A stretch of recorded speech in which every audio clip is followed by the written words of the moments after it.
بغيت نشكر خوتي الجزائريين. شجعوا ميريكان خسرات، شجعوا فرنسا خسرات، شجعوا الارجنتين خسرات، شجعوا البوليساريو 50 عام حتى هي خسرت.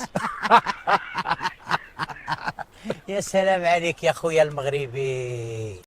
هل كنتم تتوقعون يعني الوصول إلى هذا الحلم بهذه السرعة؟ لأن هناك عدد من الاتحادات حول العالم عملت لسنوات طويلة بخطط ومشاريع واستراتيجية ولم تحقق ما حققته المغرب في كرة القدم.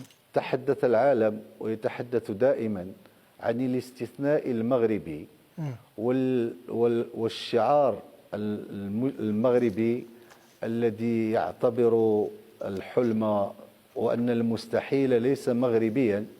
فأنا أقول لك يا سيدي بأنه تنفيذ الرؤية الملكية بإحكام ووفق المعايير الاحترافية نعتبر أنه ما وصلت إليه كرة القدم اليوم قد أفاجئك بالجواب ما هي إلا بداية مسار سيجعل من المغرب قوة كروية حاضرة في مختلف المنافسات العالمية والقارية، سواء على مستوى منتخبات الذكور أو الإناث أو كرة القدم داخل القاعات.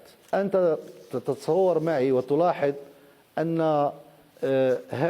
هذه الترجمة لثقافة الانتصار وترجمة العمل الاحترافي الاستراتيجي موجودة في مختلف المنتخبات وتسير وفق منظور واحد وترجمة حقيقية لرؤية استراتيجية ملكية.